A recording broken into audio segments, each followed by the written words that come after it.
बात बहुत अच्छे से समझ लीजिए।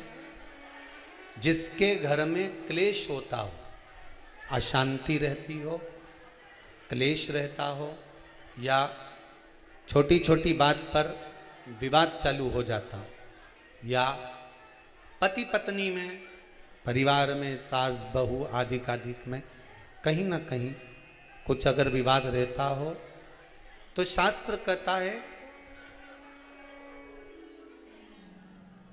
ऐसा बेलपत्री की डंडी रहती है ना, बहुत ध्यान दीजिएगा महाराज। श्राद्ध पक्ष की कथा चल रही है, शिव महापुराण आज विराम की ओर है, ध्यान दीजिएगा। जैसे ये बेलपत्री की जो डंडी होती है, डंडी का जो भाग होता है बेलपत्री की, ऐसा बेलपत्री की 7 भाग ले लो, मतलब बेलपत्री 7 ले लीजिए। 7 बेलपत्र लेकर कच्चा जो सूत होता है ना, कच्चा सूत जो जानते हो पेड़ पौधे में माताएं लपेटती हैं, धागा जो होता है ना सफ़ेद कलर का कच्चा धागा, जो बड़ में, पीपल में और आंवला आदि में लपेटा जाता है, कच्चा सूत, उसको शंकर भगवान और माता पार्वती का स्मरण कर कर नंदी के, जो नंदी होता है, नंदी के राइट भाग में, नंदी का एक पांव ऊंचा होता है, आपने देखा होगा आगे का पांव ऊंचा होता है, बैठते समय नंदी का एक पांव ऊंचा है, एक पांव नीचे की हो जाता है। तो नंदी का जहां पांव ऊंचा है उस ऊंचे पांव के पास में बैठना है। कच्चे सूत पर उस बेलपत्री के जो 7 गुच्छ हैं, 7 जो बेलपत्री के भाग हैं, 7 बेलपत्री हैं, उसको अपना नाम गोत्र स्मरण कर कर उस कच्चे सूत को लपेटना है महाराज। लाल कलर का चंदन उस बेलपत्री के पत्ते में जो अग्रभाग होता है, सबसे आगे का भाग, 7 में लाल चंदन लगाना है महाराज। उस चंदन को लगाकर आप प्रदोष के दिन, प्रदोष काल में शंकर भगवान को समर्पित अगर करते हैं तो जिस घर का गोत्र बोला है उस घर में कभी क्लेश नहीं हो सकता, उस शांति का अनुभव कर, उसमें क्लेश नहीं हो सकता। एक धागा होता है पक्का धागा, एक धागा होता है कच्चा धागा, बहुत ध्यान दीजिएगा महाराज। पक्के धागे से नहीं लपेटना सफेद, कच्चा जो धागा पीपल में, बड़ में या आंवला आदि में जो हम लोग लपेटते हैं पूजन करते समय, वो कच्चा धागा। और एक बात और आपको कहने, ध्यान दीजिएगा, अगर मान लो किसी पति पत्नी का तलाक तक की नौबत हो गई और तलाक नहीं कराना है, आपस में वापिस प्रेम बढ़ जाए, छोरी वापिस घर में रहे, बेटा उसको रखे, बहू रहे, आपस में प्रेम बढ़े, वो भले मायके चली गई हो, वो भले लड़का छोड़कर चले गया हो, अकेली रह रही हो और चाहती है कि मैं पति के साथ रहना है, तलाक नहीं होना चाहिए, हम दोनों में प्रेम रहे, वो संभाले मेरे को भी और मैं भी आदर करूं, वो भी आदर करे।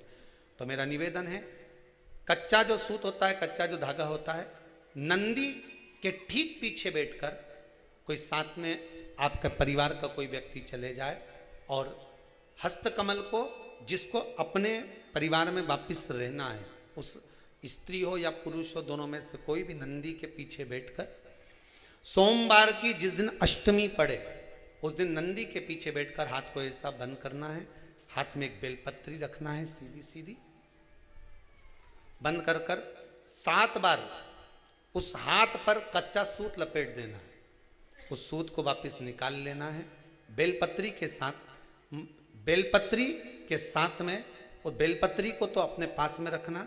सबसे पहले माता पार्वती का जो हस्तकमल ऐसा होता है शिव मंदिर में, उस हस्तकमल में वो सूत जो आपके हाथ से निकला है वो उसमें डाल देना है, माँ जगत जननी से प्रार्थना कर कर, और जो बेलपत्री आपने संबंध को जोड़ने के लिए अपने हाथ में ली है वो शंकर भगवान के कटी भाग में, फिर निवेदन करूंगा कटी भाग को समझ लीजिए। ये शिवलिंग रखा है, जहां पर शंकर भगवान का शिवलिंग, माता पार्वती जी के हस्त कमल पर जो शिवलिंग रखा है, ये भाग कटी भाग कहलाता है। इस जगह पर जहां शंकर और पार्वती का मिलन हुआ है, उस जगह पर उस बेलपत्री को रख देना है। महाराज ज्यादा से ज्यादा 3-4 महीने लगते हैं, दोनों में वापिस प्रेम बढ़ जाता है, दोनों एक हो जाते हैं। तलाक तक बात चल भी रही हो तो वो तलाक समाप्त हो जाता है। प्रेम, करुणा, आसक्ति, स्नेह बढ़ जाता है। संबंध टूटने की कतार पर एक बार माता पार्वती को समर्पित तो करो अपना संबंध कि मां अब तुझे नहीं भाना। माना मैंने अपशब्द कह दिया होगा, माना मेरी गलती होगी, थोड़ी गलती उनकी भी होगी, पर दोनों की गलती है मां, अब इस संबंध को तुझे निभाना। जब कच्चा सूत माता के हाथ में रखो तब माता को विनती करना, इस संबंध की डोरी अब तेरे को दे दी। दीन बंधु दीनानाथ मेरी डोरी तेरे,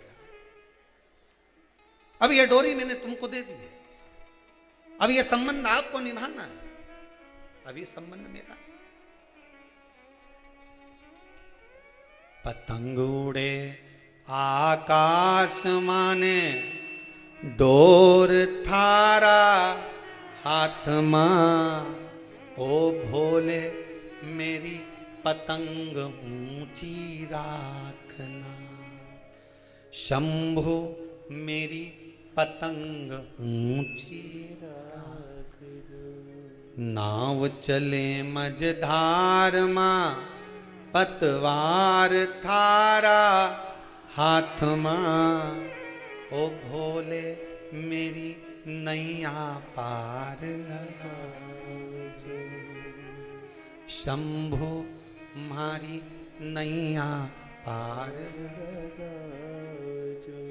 रथ उब्या मैदान माने, डोर थारा हाथ मां, रथूब्या मैदान माने, डोर थारा हाथ मां, ओ भोले हमने रण संग्राम जितावजो। शंभु हमने रण संग्राम जितावजो, ओ भोले थारा चरण कमल मारा। हे भगवान, अब ये पतंग इधर उधर ना जाए, इसको साध ले, मेरी डोरी तू पकड़ ले, मेरी ये डोर तुम पकड़ कर। भगवान से प्रार्थना करो, निवेदन करो, संबंध टूट रहा है, इसको संभाल लो। घर में क्लेश मच रहा है, इसको संभाल लो। परिवार टूटे ना,